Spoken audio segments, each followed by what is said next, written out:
Because of you, the firefighters and smoke jumpers, FirePenny has become the fastest growing firefighting equipment e-commerce site on the web. New customers shall receive $10 off their first order, and existing customers will receive a $10 credit for all referrals. All customers are eligible for FirePenny rewards, where points are accrued on current purchases for cash off on future purchases. So come to firepenny.com for the largest variety of firefighting equipment at the best prices.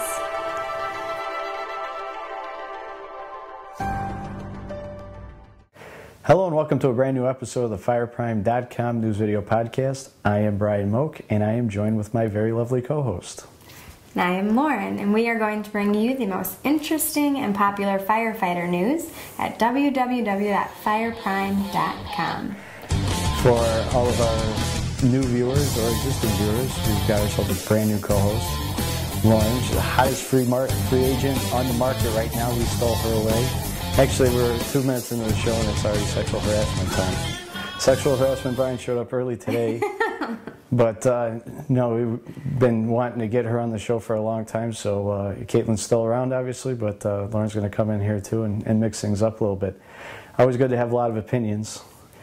And with this show in particular, you know, not that some of the other shows aren't, you know, get a little bit too technical and stories sometimes run.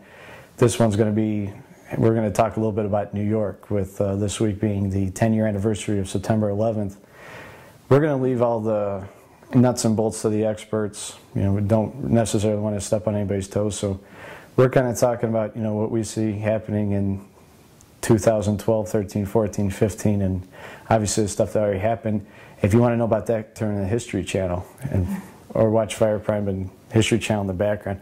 Do you watch any of that stuff, History Channel? I do, although I think I've taken a few naps and woken up, but I try to make myself a little smarter every once in a while. I don't know. Some of it's interesting. I think that whole world is going to end stuff is what kind of keeps me on my edge, on my toes. I don't know.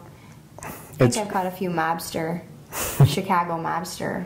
Well, this time of year they start playing all of the September 11th stuff, all the compiled videos, all of the documentary stuff that's happened after the fact. They grab the pictures, photos, journalists, everybody put their stuff together, and it's very interesting stuff. It's this time of year that we always try to bring you an entertaining show, and it's a little bit difficult to be silly and talk about this at the same time. So in this this particular episode, I'm going to get started with the story right out of New York, as a matter of fact.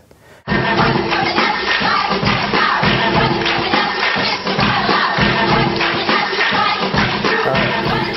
had a story, I think it was about 2 episodes ago, talking about the lack of communication in situations like September 11th, Joplin, Missouri, and Katrina down in New Orleans. Rita, for that matter, too. Anyway, what New York is trying to do, and Congress, lawmakers, are trying to separate a section of the broadband services that go between the firefighter and the radio at the truck. They want their own separate channel, so in the event of another September 11th, another Joplin, another tornado, another El Nino, these guys can communicate not only between firefighters on scene, but also be able to contact federal authorities, state authorities to come in and give a hand. Over 90% of the communication was down, and people up in the towers were receiving better communication than the guys that were in the stairwells. And near 3,000 people were killed on September 11th. That number may have been able to come down, I don't know how significantly, but without communication, people weren't getting the evacuation signal. So one of their biggest issues is separating a part of this broadband where it's wireless and it's hitting satellites or cell towers just for themselves, partitioning it off like they do with the satellite radio. I think the military has 13% of the satellite radio, and then Sirius and XM have the other 50% respectively, which they're merged, so whatever. But they want their own broadband, which would allow the data networks, information age. Police get better information on suspects. EMTs get better information, sending pictures to the emergency room. so the doctors, surgeons can prepare better. Firefighters get a better layout or scope of a building that's on fire. You know, the possibilities are endless here, and without communication, it's like walking in a room blindfolded. I mean, it's very difficult to do, and something for 2012 or 13. But with their old equipment, and we've had stories about New York, and this is why this particular story is going to run long. We've had stories on New York that they have purchased radios over the last 10 years or new communications. It just didn't work, and now finally going to this broadband, they're talking about selling off all this other snake oil systems that they've got, and they're thinking they could bring in like $6 billion in revenue from all these old radios that they could sell to a smaller town, a smaller city, make their money back, and then partition off this broadband network, which eventually will probably be nationwide, if not worldwide. So, my first story for today, continuing with the whole 9/11, which we're coming up to pretty soon.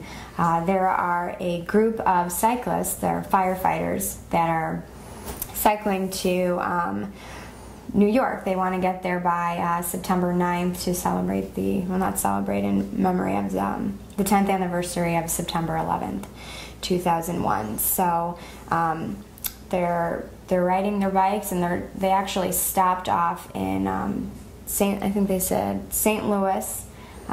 They stopped off in Joplin, Missouri, where the tornadoes were taking place, and they're just trying to pay a visit to the cities and visit with the firefighters there at each state that they cross. And there was an 18-year-old boy who was killed driving his car on his way to his graduation. And I think one of the fellow firefighters, was it a fellow firefighter, I don't know, that was going to spend some time helping out. I think, let's see, I'm going to have to pause here. I see Damon Hunter, an electrician from Boston. Oh, an electrician, okay. So, let's see. Everybody's a fan of the firefighters. I know. When you started in Los Angeles, and I went for a bike ride this morning, and I went maybe 30 minutes, and I'm looking at this, not this, the tachometer, speedometer, whatever it is, and I went like 5 miles. And these guys are going from Los Angeles to New York. You do a cross-country trip like that, and I'm sweating sitting here. I mean, my forehead is soaking wet right now. I can't even run. I mean, I've tried biking maybe a few blocks, but you got to start doing that. I mean, all these cyclists, they're such good shape, but they're 1,600 miles, pausing at each state line that they cross, and then stopping to talk to firefighters in small towns, communities when they pass through. So apparently the bike ride is a fundraiser to benefit the Wounded Warrior Project, which aids programs for veterans, and the Dennis Leary Firefighter Foundation, which provides equipment and training to fire departments. So that's really nice. There's several fundraisers that are planned in some larger cities along the route, including St. Louis. Motorists have stopped along the way to donate to the cause as well. So I think they said that they were going to be stopping off in Springfield. I think that was maybe one of their next stops. So they'll be passing through the lovely state of Illinois. Swing through Chicago, step in for a Fireprime. My next story comes out of Boston, Mass. We did this story, if you've been watching this show since 2007, which is a long time ago. I can't believe we've been doing this since 2006. But back in 2007, a Boston firefighter went on disability for a sore back after a fall down some stairs. Since he was collecting disability, and during his disability, apparently or allegedly, he was playing basketball in a league. He was in a bodybuilding or bodylifting type contest or whatever they do. I don't know. The Arnold Schwarzenegger kind of stuff. Anyway, the fire department and the government came back and said, wait a minute, you can't be on disability if you're in bodybuilding, if you're playing basketball. And not to say that basketball is easier than firefighting, but where they're bridging this gap is that if you can play basketball, you can firefight, which, kind of a thick line there. I mean, I wouldn't say that one really has much to do with the other, but, jumping and moving and then, going up a flight of stairs with, 70-plus pounds of gear on you. Kind of two different scenarios, but if the guy's bodybuilding, he's lifting weights, whatever. So I'm not a doctor. I'm not condemning the guy. Anyway, what ended up after 5 years, has it been 4 years since 2007, this has been going back and forth, litigation, whatever, and they decided that they were going to nail him on mail fraud for claiming to be disabled when he wasn't, so they nailed him on mail fraud. And I know that we've talked about old Albert, and you know, I won't flip his last name. If you want to know his last name, just go online and type it in, or type in the story on Boston firefighter discrimination. Discrimination. It's the first thing on my mind. Disability. Anyway, I thought I would throw this one in there just because it's one of those retro stories. I just remember it as soon as I saw it, and this guy finally got. He was found not guilty for everything else, but they tried to nail him on mail fraud. So anyway. They might come back with something else, but you know, it's one of those double jeopardy things. I think this guy's in the clear. He's not getting any more disability, but it appears the guy freaking maximized the situation there. So possibly or probably not the best idea, and you know, good role to set for the younger guys. But you know, good to know that the system works, and this guy is may or may not return to the firefighting. Who knows? So we're going to go on to our next story here. The lovely world of technology. So this is a gentleman from Chicago, Illinois. He's an innovative, independent mobile application developer. Created a lovely iPhone, iPad, iTouch application that you can download for 99 cents called Bucket Brigade. And what it pretty much does is it allows people who already spend more than enough time on their computers and iPhones and iTouches. They've created a fire that doesn't use the modern equipment that firefighters use, but yet buckets of water to put out this fire that continuously grows and grows and grows. So I guess you just have to be really enthusiastic and really creative on how you put out this fire, but I don't know, it's a creative brainchild of a firefighter paramedic, and he combines simple controls, hilarious characters, and addictively fun gameplay to users on the go. And it's only compatible with Apple devices, which doesn't shock me. Apple's taking over the world. I mean, one app at a time. Yeah, it says that the objective is just pretty straightforward, employing a realistic physics engine while allowing players to control an amusingly quirky firefighter as he grabs buckets of water from his loyal team and throws them on a menacing inferno.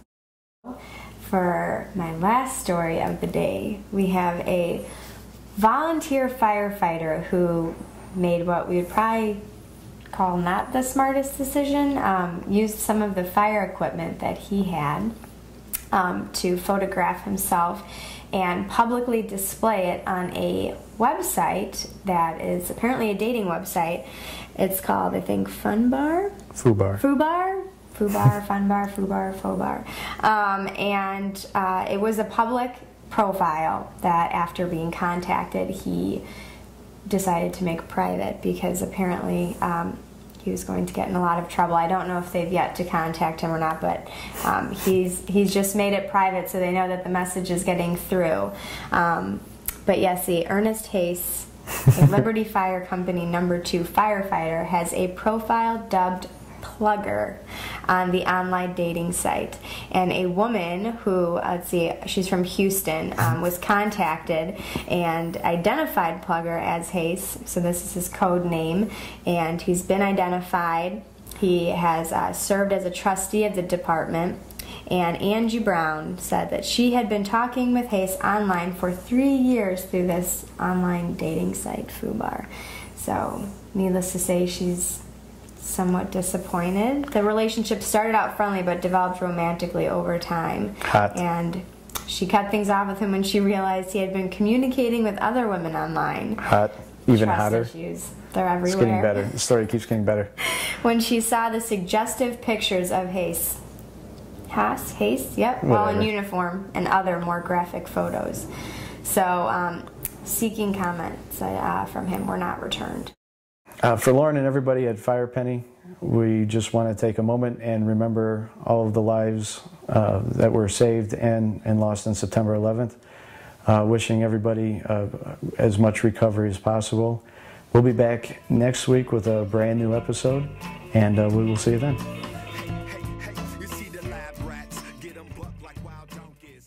This episode of Fireprime is available on iTunes and YouTube. Just enter in the keyword Fireprime.